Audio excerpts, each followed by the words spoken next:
the unveiling of wonder. Have you ever felt like something was quietly building behind the scenes of your life, like an unseen current gently steering you toward a breakthrough? Maybe you've whispered prayers into the silence, waited in the quiet corners of your soul, and watched for signs that felt slow to arrive. But here's the truth. You're standing on the edge of a divine unveiling. What's coming next will not be subtle. It will be wondrous. God is preparing to lift the veil on something so extraordinary that it will leave you breathless, not from fear, but from awe. You've spent too long bound by uncertainty, hesitant to trust what your heart has always known deep down, that something bigger is guiding you. And now, fear is beginning to dissolve. In its place, faith, rising like the morning sun, quiet, steady, and full of promise. This isn't just a moment. It's a turning point. A spiritual shift where your careful steps, guided by reverence and discernment, start aligning with the rhythm of divine timing. Like a symphony tuning up before the first note, everything in your life has been preparing for this movement of grace. All the setbacks, the waiting, the longing, they weren't empty. They were preparation. And now, that inner hunger for clarity will be satisfied. You've searched, asked, and knocked, and the door is about to open. The dreams that once trembled under the weight of your fear will rise, finally free to soar. So stay present. Keep listening. The wonder isn't just coming, it's already on its way to you. Faith that walks through real doors. Sometimes we treat God's promises like metaphors, beautiful ideas that sound nice on paper, but feel distant in real life. But what if I told you that this next promise is not poetic, but tangible? Not a dream, but a door? God is preparing to lead you to something very real. Not a theory, not a possibility, but a divine doorway crafted just for you. And you won't have to guess when it appears, you'll know, because it will carry the unmistakable clarity of purpose. It will feel like stepping into a place that has been waiting for you your entire life. But here's the key. You won't walk through it alone. Scripture and prayer will be your compass. They're not dusty rituals. They are alive, pulsing with divine truth. In quiet moments of reflection, in the stillness where you bring your deepest questions, God will speak. And when He does, it won't be vague or confusing. It will be a truth so powerful it surpasses imagination, because it won't just speak to your mind. It will stir your soul. There is no randomness here. Every step you take now is part of a design so precise, it will humble you in hindsight. You'll look back and see, not one detour, not one delay was wasted. Everything has been perfectly timed. And starting today, things begin to shift. The way you see the world, the way you show up in it, it all starts transforming. This is not just spiritual talk. This is a new season of living from the inside out, from fear to freedom, from confusion to conviction, from wandering to walking boldly into your calling. Encounters that change everything. One of the most beautiful gifts God gives us is the right people at the right time. You weren't meant to walk this journey alone, and soon you won't have to. In this next chapter, you'll start to notice connections that feel different, deep, unforced, rooted in something beyond coincidence. These are kindred souls, people who speak your language without needing translation. People who dream big, believe fiercely, and walk gently. Together, you'll build not just memories, but meaning. And as those doors of opportunity begin to open, they won't feel frantic or forced. You won't need to chase them. They will come, quietly, steadily, inviting you to step in. But they require readiness. Not perfection, just willingness. Be sure your hands aren't too full of distractions, your heart not too burdened with what doesn't matter. The moment deserves your attention. And watch closely. Help will come from unexpected places. A stranger's encouragement, a long-lost friend resurfacing, a seemingly small gesture that turns into divine provision. Nothing is random when grace is moving. You are about to cross paths with people who are not just kind, but sincere. People who are grounded, real, and full of spiritual integrity. These are not casual acquaintances. They are divine appointments. They will remind you of who you truly are and who you're becoming. So when they come, welcome them. They're not just part of your journey. They are part of your miracle, redeeming love and the triumph over darkness. There are moments in life when you look back and wonder, how did I survive that? How did I climb out of that depth of despair? The truth is, you didn't climb out alone. You were carried. There was a moment, maybe long ago, or maybe just yesterday, when the darkness nearly swallowed you whole, when the weight of your pain felt final. But even then, even in the silence, a sacrifice far greater than we can comprehend was holding you up. You were rescued, not because you were perfect, but because you were loved beyond measure. And though the enemy tried to destroy you, confuse you, wear you down, he failed. Not because of your strength, but because of God's power working in you. What tried to destroy you has now become the soil where new life is rising.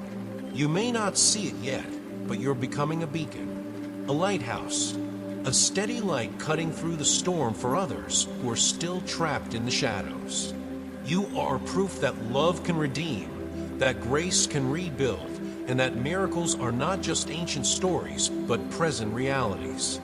Your life will not just be a personal victory, it will be a signpost for others. Your healing, your peace, your restoration will speak to those around you, to your family, your friends, even strangers watching from a distance. Through you, they will see God's hand still at work in this world. So stand tall. You are not a survivor, you are a testimony. You are living proof that even the darkest night cannot withstand the rising sun of God's redeeming love. From brokenness to blooming, we all carry wounds, some visible, some so deep we barely acknowledge them even to ourselves. Maybe you've been bruised by betrayal, left out, misunderstood, or labeled by others who never knew your full story. But what if those very wounds are where the light begins to break in? God is not ignoring your pain. He's transforming it. Every scar holds the potential to become a story of healing. What felt like shame will turn into honor. What once felt barren will bloom again. You see, joy isn't the absence of pain. It's what rises in the middle of it. That dry season you've been walking through, it's not the end.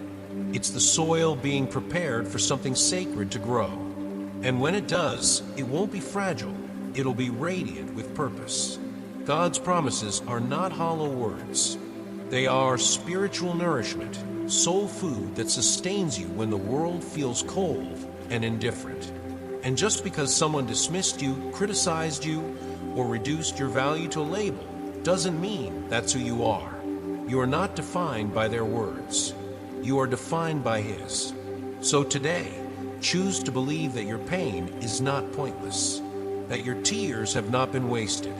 Every trial has been weaving strength into your soul, and in time, you will bloom in ways you never expected. Never alone, not for a moment. There's something tender about loneliness. It sneaks in during quiet nights and early mornings in crowded rooms where no one really sees you. But here's the truth. Even in those moments, you are not alone. God is nearer than your own breath. His presence doesn't wait for you to have it all together. It stays with you in the unraveling. In your weakest hours, when all you can do is whisper a prayer, He listens. And more than that, He responds. Heaven moves when you speak. That's not poetic exaggeration, it's reality. Your prayer, no matter how small or broken, initiates movement in the spiritual realm. Angels are sent. Doors are opened. Strength is released. Sometimes we think we need to beg God to notice us. But what if He's already closer than we realize? What if His eyes never left you, not even once? You were never meant to carry life alone. You were made to walk with a constant companion, a counselor, a comforter, a presence that won't leave you in despair. Not only does God hear you, He cares deeply for every detail of your journey. So if today feels heavy, if the silence feels loud, just pause, breathe, and remember, you are not abandoned, you are not forgotten, you are seen, you are held, and you are deeply loved. This isn't just spiritual encouragement, it's the foundation of a whole new way of living. One where you never have to face another day thinking you're alone. Because the truth is, you never were. Unconditional love and the power of forgiveness. Have you ever made a mistake so big that you believe no one could possibly understand, let alone forgive you? We've all been there. Carried the weight of our choices, our regrets, our brokenness. And in that quiet place of guilt, we often assume God's love has limits, like human love often does. But it doesn't. God's love is fierce and gentle, bold and kind. He doesn't wait for you to get it all right before He loves you. He loves you in the middle of your mess. He doesn't condemn.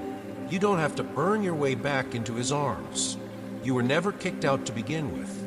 Even when the world walks away, even when people define you by your worst moment, God doesn't. His love is not performative. It's not conditional. It's not a reward for good behavior. It's simply who He is. He sees everything, your past, your shame, your hesitation, and still calls you His beloved. He sees beyond what you did to who you are, and deeper still, to who you were created to become. You are not the sum of your mistakes. You are the masterpiece of a Creator who makes no accidents. So if you're sitting with guilt, if you're holding on to things you think disqualify you from grace, I invite you to let go. Let God rewrite the story, not with erasure, but with redemption. You are not beyond love. You are not too far gone. You are still the child He formed with intention, still the one He calls worthy.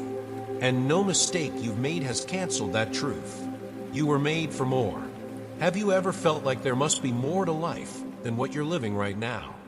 That subtle ache in your soul, the one that doesn't go away even when things are fine, that's not restlessness. It's calling. You were made for more. Not more in the sense of money, applause, or perfection, but more in the sense of purpose. Your life is not an accident. You carry something divine, something eternal. A gift placed within you by a Creator who knows you better than you know yourself. Even when others don't see it, even when you don't see it, God sees the blueprint. He knows your dreams, your heartaches, your quiet prayers. You were shaped not to blend in, but to rise with clarity and courage. You weren't made to define yourself by a broken world's metrics. You were made to walk in the fullness of what God has already placed inside you. And the truth is, the journey won't always make sense to others. People might misunderstand your dreams. They might question your direction. But that's okay, because your path isn't validated by their applause. It's empowered by God's anointing. So step forward boldly, not arrogantly, not recklessly, but with the calm confidence that you are walking in step with something sacred. You are not random. You are chosen, equipped, empowered, and the world is waiting, not for a perfect version of you, but for the true, God-breathed version of you to rise. Strength in the struggle. Let's be honest, some seasons are just hard. Not the kind of hard you can pray away in a day, but the kind that tests every part of you. You wake up tired, you show up worn, and yet somehow you keep going. But here's what I want you to know. God sees that. He doesn't just see your victories, He sees your fight. He knows how many times you've shown up when it would have been easier to give up. And He honors that strength even when you feel weak. Because in your weakness, His power shows up most vividly. You don't need to be the strongest person in the room. You just need to stay connected to the one who is. And that strength, it's not loud.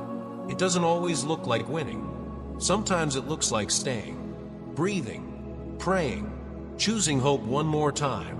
Every challenge you face is not proof that you're failing.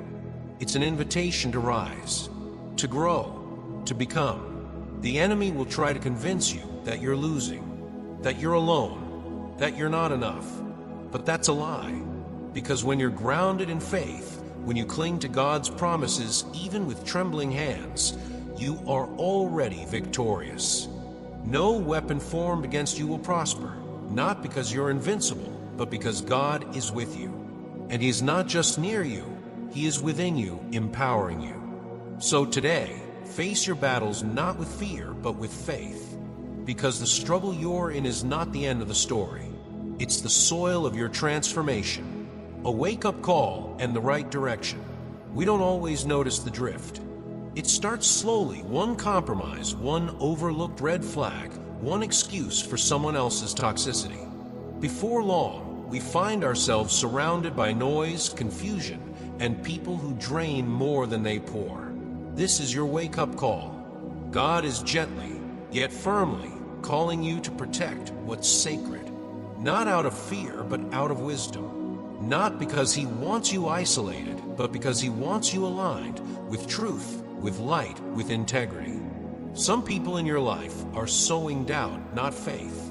Division, not unity. And if you're honest, you felt it. That unease when they speak. That inner voice that whispers, "This is not for you." Don't ignore it. You are not obligated to remain in spaces where your spirit cannot breathe. Humility will guide you further than pride ever could. The world shouts for attention and applause, but greatness is often quiet. It's in the kind word when no one is watching. It's in simplicity over spectacle. It's in choosing peace over popularity. Be cautious of those who wear masks, who speak well, but live otherwise. Don't be afraid to walk away from what is false in order to walk into what is true. And know this, you have the authority to reject what isn't aligned with God's goodness.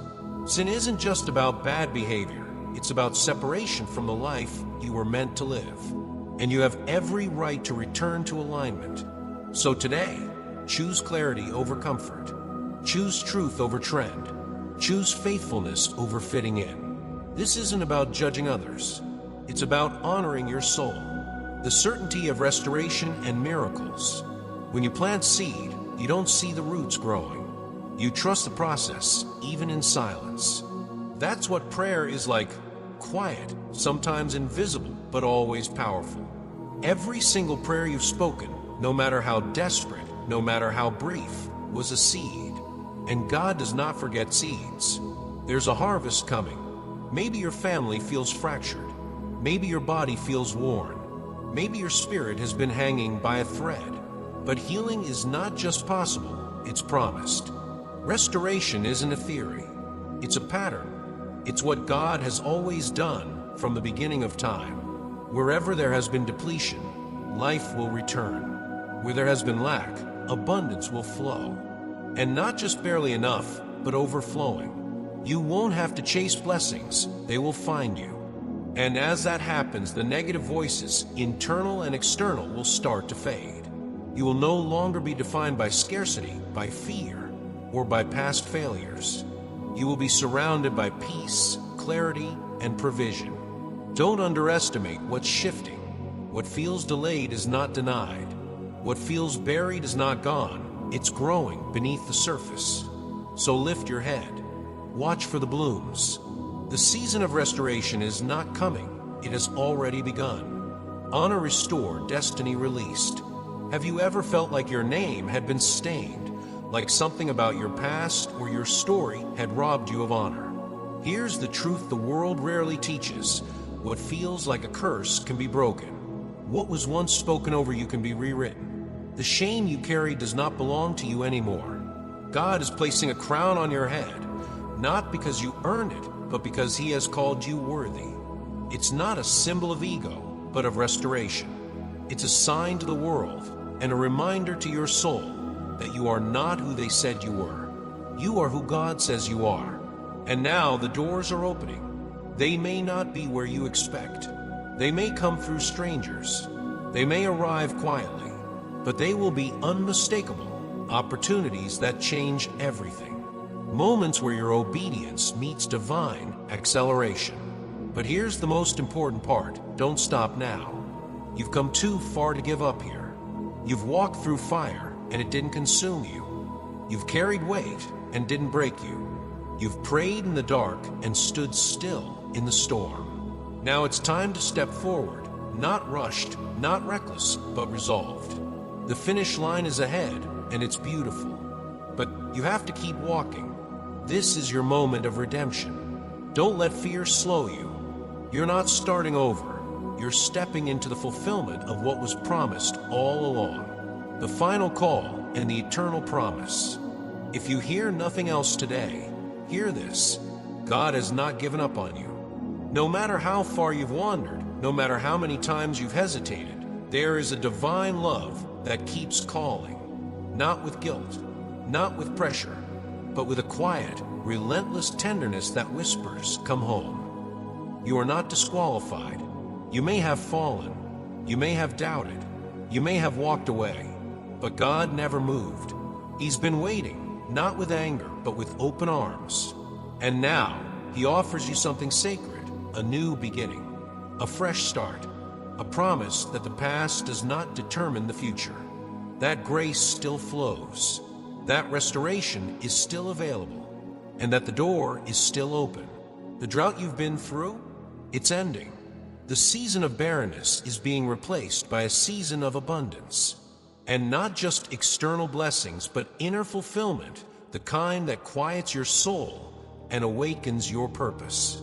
For those who remain faithful, for those who return with a willing heart, there is joy waiting. There is hope rising. There is fruit that comes from long patience. It's harvest time. So take this as your invitation, not just to believe in God again, but to believe in what He sees in you. This is the final call of grace, not because God is running out of patience, but because He doesn't want you to miss what's next. Your life still has a chapter, and this next one, it might just be the most beautiful.